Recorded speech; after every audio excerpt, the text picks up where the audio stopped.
मात्र आपके दर्शन ही मेरा प्रयोजन है। नारद, अकारण तो तुम कुछ करते ही नहीं। इस दर्शन के कार्य में भी कारण अवश्य होगा। अब क्या निवेदन करूं देवेश्वर?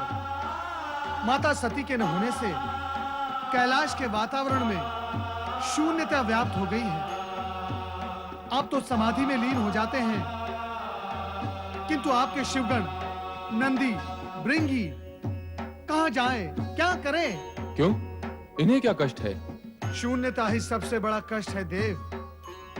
ये सब आपके समाधि से जागृत होने की प्रतीक्षा करते रहते हैं कि कब आप जागे और आपके दर्शन पाकर, आपकी वाणी सुनकर अपनी शून्यता को कुछ भर सके। तो तुम इनकी शून्यता दूर करने के उद्देश्य से यहाँ आए हो? मैं तो आपकी शून्यता भी दूर करने का इच्छुक हूं महेश्वर। और मैं ही क्यों, समस्त देवगण, शिवगण, सभी की ये इच्छा है। इससे तुम्हें या देवगणों को क्या लाभ होगा?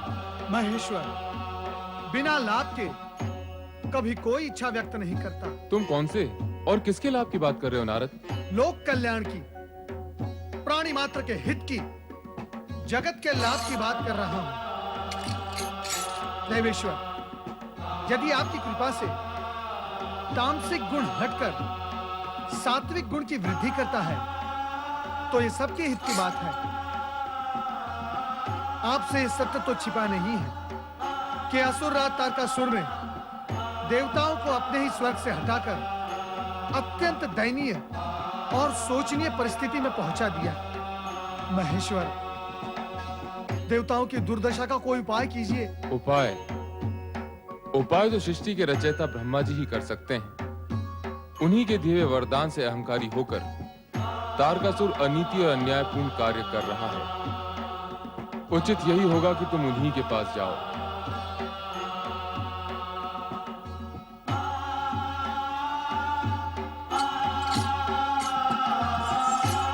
देवऋषि,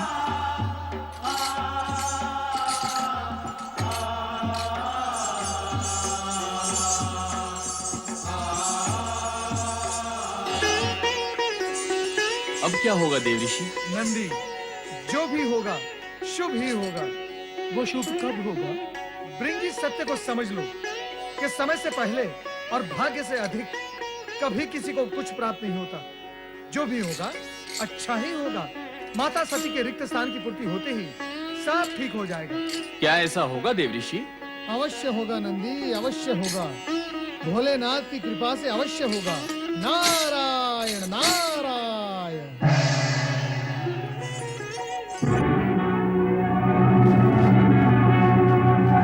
तारकासुर ने तो हमें छोड़ दिया, किंतु उसके असुर सैनिक हमारा पीछा नहीं छोड़ेंगे। कैसा प्रतिकूल समय आया है। देवता होकर भी हमें यहाँ वहाँ भटकना पड़ रहा है। कब तक ये कष्ट भोगेंगे हम? क्यों ना हम सब देवता मिलकर इन दुष्ट राक्षसों का सर्वनाश कर दें? अच्छा, तो तुम हमारा सर्वनाश करोगे?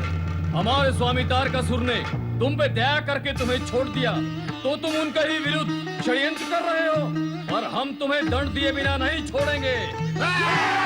दानवों से हमारी रक्षा करें, रक्षा करें, हमारी देवर्षि, देवर्षि। आप तो ऐसे भाग रहे हैं जैसे आपके पीछे असुर आ रहे हो। अरे, ये खड़ी चोटी वाला कौन आ गया? ये तो देवताओं के ऋषि हैं। नारद, ऐसा ही है देवऋषि, ऐसा ही है। कुछ उपाय करें मुनिवर, हमारी रक्षा करें देवऋषि। यदि मैं आपकी रक्षा करूंगा तो फिर मेरी रक्षा कौन करेगा? देवगण, कृपया स्वयं आप अपनी रक्षा कर ले तो उचित होगा। नारायण नारायण। देवराज, कहाँ हैं आप? देवराज।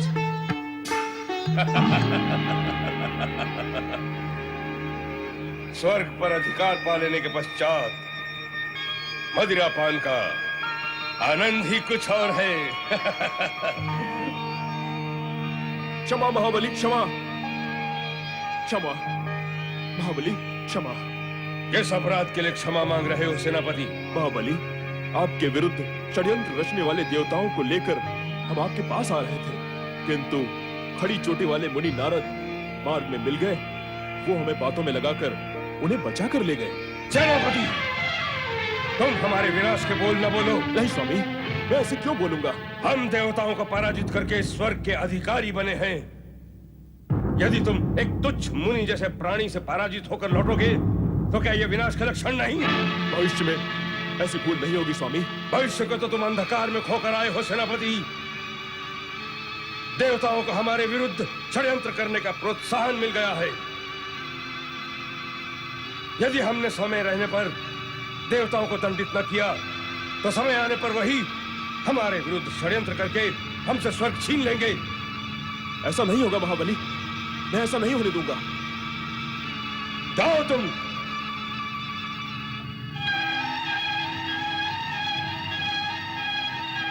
महाबली तारकासुर भी कदापि ऐसा नहीं होने देगा। हे परमपिता, यदि हम अपनी रक्षा करने योग्य स्वयं होते तो इस तरह छिपते हुए मारे मारे क्यों फिरते? अब तो आप ही कोई उपाय कीजिए, आप ही हमारी रक्षा कीजिए ब्रह्मा जी, आप ही हमारी रक्षा कीजिए। नारायण नारायण। परमपिता, देवगणों की दुर्दशा अब देखी नहीं जाती, कृपया इनकी रक्षा का कोई उपाय कीजिए। उपाय हो रहा है नारद। कहाँ हो रहा है उपाय सृजनहार? कैसे हो रहा है? देवराज, तारकासुर का वध होना ही देवगणों की सुरक्षा का एकमात्र उपाय है। किंतु पिताश्री, उस अत्याचारी तारकासुर का वध करेगा कौन? उद्दंड तो वो था ही। स्वर्ग पर अधिकार करने के पश्चात वो अहंकार के वश में होकर और अधिक उद्दंड, वो निरंकुश हो गया है। हमारी रक्षा करो प्रभु, हमारी रक्षा करो ब्रह्मदेव। परमपिता, उस दुष्ट तारकासुर के राक्षस नित्य ही देवताओं को पीड़ित कर रहे हैं। इससे हमारी रक्षा कीजिए, कुछ उपाय कीजिए ब्रह्मदेव, कुछ उपाय कीजिए। क्या उपाय करें और किसका उपाय करें? दुष्कर्म करो तुम और उपाय करें हम। और उपाय करने के पश्चात क्या होगा? तुम पुनः दुष्कर्म करोगे और पुनः तुम्हारी यही दुर्दशा होगी। दुष्कर्म? कौन से दुष्कर्म सृजनहार? मैंने कब दुष्कर्म किए हैं? देवराज, तर्क करने से सत्य और पीछे हटता है, सामने नहीं आता। क्या यह सत्य नहीं कि तुमने समुद्र मंथन से प्राप्त अनेक रत्न, उपकरण एवं सिद्धि प्राप्त करके भूख विलास नहीं किया था? क्या यह सत्य नहीं कि सुख और सुविधा प्राप्त होने पर तुम अपने कर्तव्य और दायित्व से विमुख होकर राग रंग में डूब गए थे? क्या यह सत्य नहीं कि तुमने पराई स्त्री, पराय धन और पराई संपत्ति पर सदा कुदृष्टि डाली? अरे, तुम्हें इंद्रासन इसलिए तो प्राप्त नहीं हुआ था कि तुम सर्वाधिकारी बनकर स्वर्ग की केवल सुविधाएं भोगते रहो, दूसरों को कष्ट देकर, उनका शोषण करके केवल अपने स्वर्ग को सतरंगी बनाओ। तुम ये सब करते रहे। शची, तुम भी चुप रहे। यदि तुम्हारी भोग वृत्ति का इसने समय रहते विरोध किया होता तो आज तुम कष्ट में होते, तो तुम्हारा ये देव परिवार पटक रहा होता। नारायण नारायण। देवराज इंद्र, पिताश्री के कहने का तात्पर्य यही है कि गुड़ खाकर किसी ने नमक का स्वाद लिया है। जैसे जल में मछली आटा देखकर लपकती है, किंतु जल में ऐसा कोई आटा नहीं जिसमें कांटा ना हो। अनावश्यक भोग के पीछे रोग, अधिक क्रीड़ा के पीछे पीड़ा और छीना झपटी से प्राप्त किए हुए सुख के पीछे सदा दुख ही खड़े रहते हैं। हे परमपिता, मैंने आपका ही अभिप्राय स्पष्ट किया है, कुछ अनुचित तो नहीं कहा? नारद, प्रश्न तुम्हारे अनुचित कहने का नहीं है, प्रश्न है देवराज ने क्या उचित समझा। सो तो है परमपिता, संपूर्ण जगत में समझ समझ का फेर है। समझो तो उजाला ही उजाला है और ना समझो तो नारायण नारायण। नारद, तुम गंभीर अवसर और प्रसंग पर भी विनोद करते रहते हो। क्षमा करें मातेश्वरी, मैं विनोद नहीं कर रहा था, मैं सत्य कह रहा हूँ। वो भी ऐसा सत्य जो स्वर्गलोक से लेकर मृत्युलोक तक फैला हुआ है। यदि आपको मेरे कथन पर विश्वास नहीं है तो आप स्वयं दृष्टि डालकर देख ले मृत्युलोक पर। जिसने भी स्वार्थ, लोभ और भोगवश होकर समझ से शत्रुता की, वो अंधेरों में ही गिरता चला गया। यही विश्वव्यापक सत्य है। देवराज इंद्र, नारद ने वही कहा है जो मुझे कहना था। तुम स्वर्ग के अधिपति और देवताओं के राजा होकर भी अपनी भोग वृत्ति के कारण अपना सब कुछ खो बैठे, किंतु तामसिक वृत्ति वाला तारकासुर अपने जप तप के बल पर मुझसे वरदान प्राप्त करके अपनी आसुरी जाति के उत्थान का मार्ग प्रशस्त कर रहा है। तुम दिव्य शक्तियों से पूर्ण होते हुए भी पराजित हुए और आसुरी शक्तियों का स्वामी घोर तपस्या और त्याग करके विजयी हुआ। क्षमा करें परमपिता, मुझे क्षमा करें। इस भोग वृत्ति के कारण मुझसे जो भूल हुई है उसके लिए मुझे क्षमा करें सृजनहार। मैं देवराजेंद्र आपको यह वचन देता हूं कि भविष्य में ऐसे कार्यों की पुनरावृत्ति हम देवों से कभी नहीं होगी। हाँ पिताश्री, मैं भी भविष्य में सावधान रहूंगी। आप कृपा कीजिए कि तारकासुर को दिया गया वरदान फलित न हो। असंभव, ये प्रकृति के नियम के विरुद्ध है। वरदान कोई बालकों का खिलौना नहीं जिससे इच्छानुसार कभी भी लिया अथवा दिया जा सके। सच तो यह है कि वरदान दिया नहीं जाता, वो तो साधक द्वारा लिया जाता है। अपने जप तप से संचित पुण्य के बल पर साधक वरदान प्राप्त करता है। जब तक उसके पुण्य शेष रहते हैं, वरदान की शक्ति भी उसका साथ देती है। पुण्य के क्षीण या समाप्त होते ही वरदान भी अपना प्रभाव खोने लगता है। तारकासुर का पुण्य जब तक उसके अपने साथ है, उसका कुछ भी अहित नहीं हो सकता। अर्थात प्रतीक्षा करनी होगी। अन्य कोई उपाय नहीं। देवराज इंद्र और समस्त देवगण, आप सबको अपना धैर्य धारण करके उस दिन की प्रतीक्षा करनी होगी जिस दिन तारकासुर का पुण्य समाप्त हो जाएगा। इसके पश्चात तो तारकासुर का वध हमारे हाथों हो जाएगा ना परमपिता? नहीं, तारकासुर का वध तुम्हारे हाथों नहीं होगा। तो उसका वध कौन करेगा? हमारी रक्षा कौन करेगा परमपिता? उसका वध शिव जी के पुत्र के हाथ होगा। महादेव पुत्र? शिव जी का पुत्र? किंतु माता सती ने तो आत्मदाह कर लिया है। इतना आश्चर्यचकित होने की आवश्यकता नहीं है जितना आप प्रकट कर रहे हैं। सती के न होने से शिवपुत्र कहां से आएगा? यह प्रश्न तो सरल ही है। शिव का विवाह होगा, विवाह के पश्चात पुत्र की उत्पत्ति होगी और उसी पुत्र के द्वारा तारकासुर का वध होगा। परमपिता, मेरा अभिप्राय है कि आप या शिवजी तारकासुर का वध क्यों नहीं कर देते? यह भी संभव नहीं है। मैंने उसे वरदान दिया है और शिवजी अकारण प्रत्यक्ष रूप से प्रकट नहीं होते। तो फिर शिवजी का पुत्र ही क्यों? तारकासुर का वध तो कोई भी कर सकता है। उसका पुण्य क्षीण होने पर यह कार्य किसी के लिए भी संभव होगा। ऐसा नहीं है। ऐसे संस्कारी और शक्तिशाली प्राणी को वही मार सकता है जो तपस्वी, तेजस्वी, ओजस्वी, लोक कल्याणकारी, निरहंकारी, परम पुण्य एवं पवित्र अंश से उत्पन्न हुआ हो। और ये गुण केवल शिव के अंश में ही विद्यमान हो सकते हैं। तारकासुर जैसे योगवादी असुर का वध करने के लिए भोग वृत्ति वाला नहीं, योग वृत्ति वाला ही समर्थ हो सकता है। और इस जगत में शिव से बड़ा योगी है ही कौन? किंतु परमपिता, क्या शिवजी विवाह करेंगे? वे तो सदा ही सती के वियोग में समाधिस्थ रहते हैं। क्या उनके विवाह की कोई संभावना है? निश्चय ही है, क्योंकि सती के दिए वरदान के अनुसार शक्ति का आगामी अवतार हिमालय राज और उनकी पत्नी मैना रानी की पुत्री के रूप में होगा। परमपिता, क्या आप शक्ति माता का आगामी अवतार भी होगा? हाँ, उन्होंने वरदान दिया है तो अवश्य ही।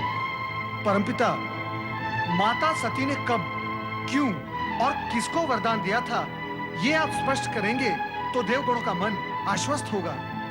एक समय हिमालय राज रानी मैना देवी के मन में सती को पुत्री रूप में पाने की इच्छा जागृत हुई। इस हेतु उन्होंने कैलाश के एक एकांत शिखर पर शक्ति आराधना आरंभ की। ओम आईं ह्रीं क्लीं चामुंडायै विच्चै नमः। ओम आईं ह्रीं क्लीं चामुंडायै विच्चै नमः। ओम आईं ह्रीं क्लीं चामुण्डायै विच्चै नमः। ॐ ऐं ह्रीं क्लीं चामुण्डायै विच्चै नमः। ॐ ऐं ह्रीं क्लीं चामुण्डायै विच्चै नमः। ॐ ऐं ह्रीं क्लीं चामुण्डायै विच्चै नमः। ॐ ऐं ह्रीं क्लीं चामुण्डायै विच्चै नमः। ॐ ऐं ह्रीं क्लीं चामुण्डायै विच्चै नमः। ॐ ऐं ह्रीं क्लीं चामुण्डायै विच्चै नमः। ॐ ऐं ह्रीं क्लीं चामुण्डायै विच्चै नमः। ॐ ऐं ह्रीं क्लीं चामुण्डायै विच्चै नमः। महारानी मैना देवी, जागो, जागो मैना देवी।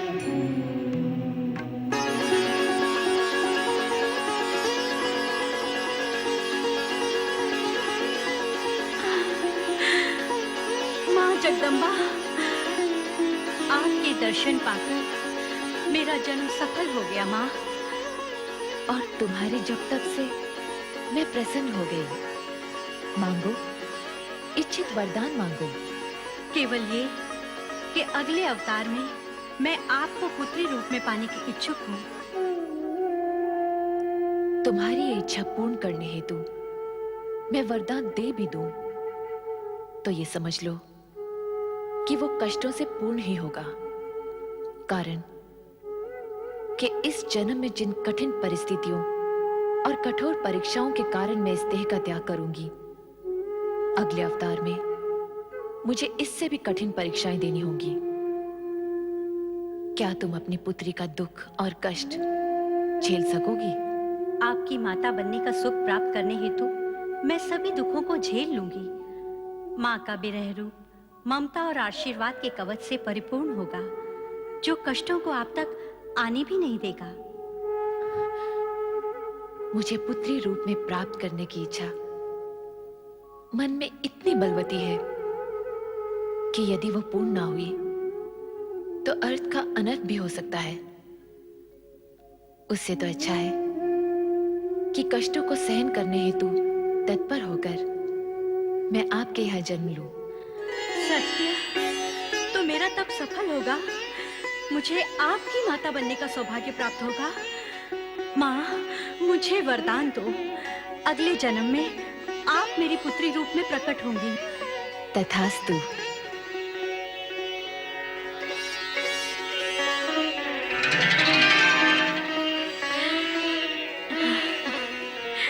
यह अटल सत्य है कि सती के दिए हुए वरदान के अनुसार सती के पुनः नारी अवतार के माता पिता बनने का श्रेय हिमालय राज और मैना को प्राप्त होगा। देवराजेंद्र, इस हेतु आप सभी देवगणों को मैना रानी और हिमालय राज के पास जाकर उन्हें सती के वरदान का स्मरण कराते हुए शक्ति आराधना के लिए प्रेरित करना होगा। शक्ति आराधना? हाँ, शक्ति आराधना, जिससे उद्देश्य पूर्ति की दिशा में कार्य प्रारंभ हो सके। जो आज्ञा ब्रह्मदेव, हम इसी क्षण वहां जाते हैं।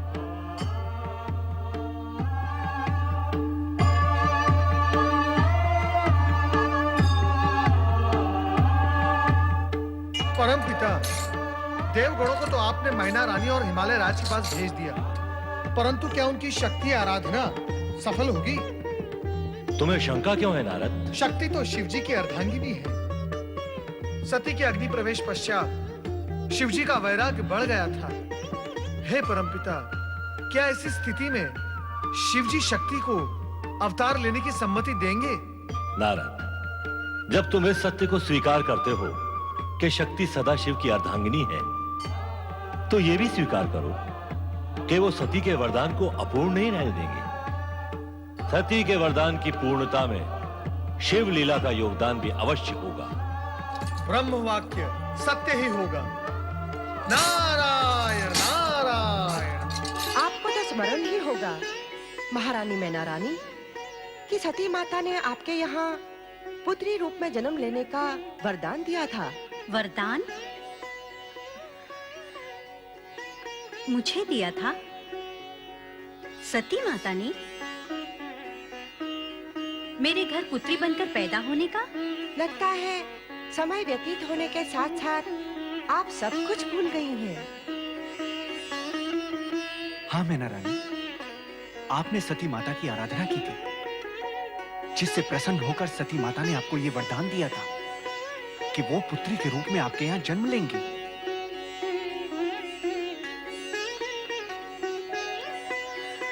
हाँ हाँ, कुछ कुछ स्मरण तो हो रहा है। सती को पुत्री रूप में पाने के लिए मैंने आराधना तो की थी। तो अब उस वरदान की पूर्ति के लिए आपको माँ शक्ति की आराधना करनी होगी। हाँ, आपको शक्ति आराधना करनी होगी, क्योंकि सती ही शक्ति का रूप है। शिव लीला के कारण आप वो वरदान भूल गई हैं। शक्ति की आराधना द्वारा शक्ति को जागृत कर आपको उन्हें वरदान का स्मरण कराना होगा। अच्छा किया आपने यहाँ आकर सती माता के दिए हुए वरदान की बात को फिर से स्मरण कराकर। मैं तो भूल ही गई थी। अब स्मरण हो गया है तो माँ शक्ति का भी स्मरण कीजिए। अवश्य, ये तो मेरा सौभाग्य होगा कि माँ सती पुत्री रूप में मेरे घर में जन्म लेंगी। मैं निश्चित रूप से माँ शक्ति की आराधना करूंगी। विधाता की अपार कृपा से हमें ये दुर्लभ अवसर प्राप्त हुआ है। हम अवश्य ही शक्ति माता की आराधना करेंगे। इसी में हम सब का कल्याण है। आगे शिव जी की इच्छा।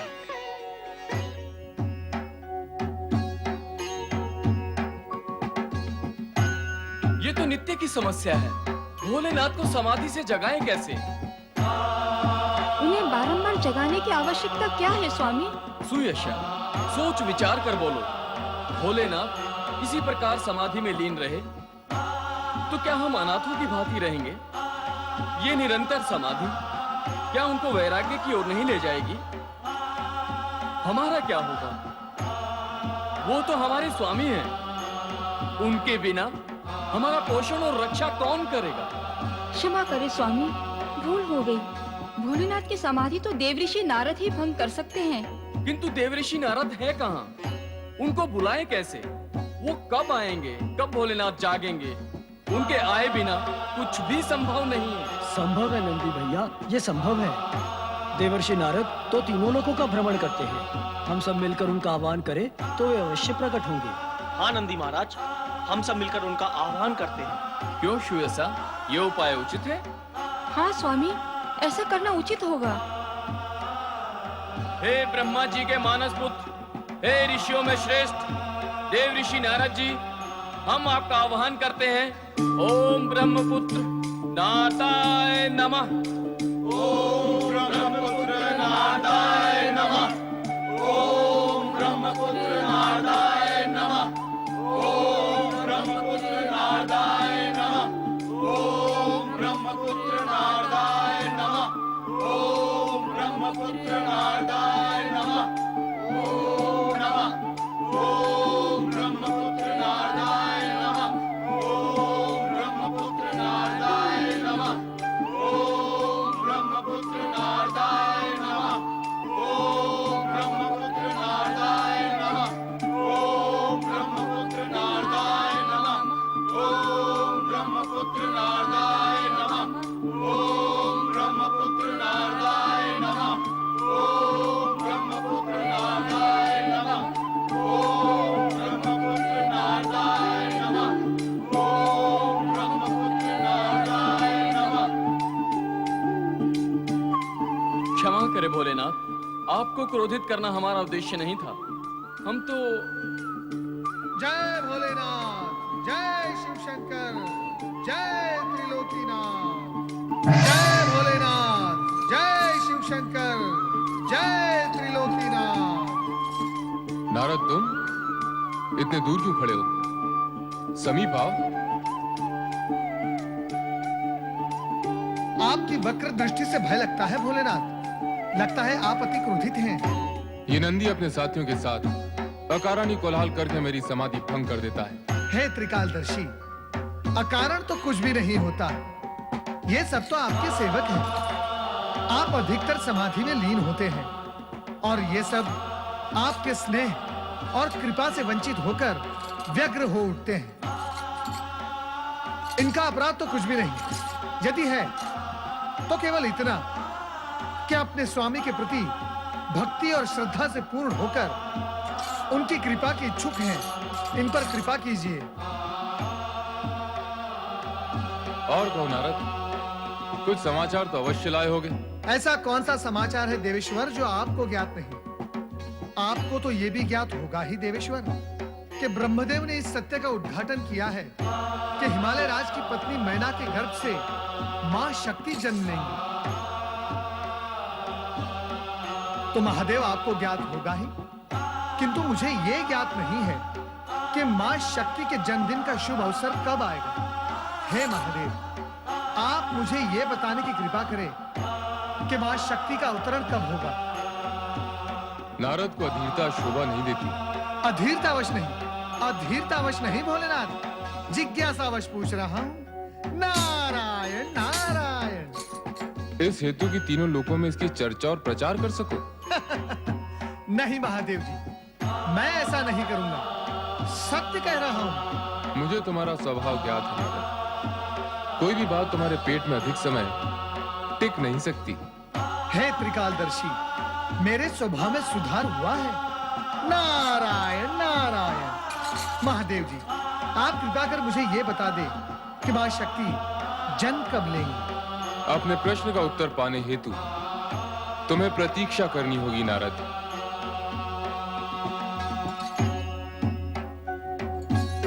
नारायण नारायण। व्यर्थ की चिंता न करो नंदी, निकट भविष्य में वो समय आ रहा है जब तुम्हें देवादिदेव को समाधि से जगाने के लिए मेरी प्रतीक्षा नहीं करनी पड़ेगी। अर्थात आनंद ही आनंद, परंतु ये होगा कैसे? नंदी, अपने प्रश्न का उत्तर पाने हेतु तुम्हें थोड़ी प्रतीक्षा करनी होगी। नारायण नारायण। ओम नमः शिवाय। ओम नमः शिवाय। ओम नमः शिवाय। ओम नमः शिवाय। ओम नमः शिवाय। ओम नमः शिवाय। ओम नमः शिवाय। ओम नमः शिवाय।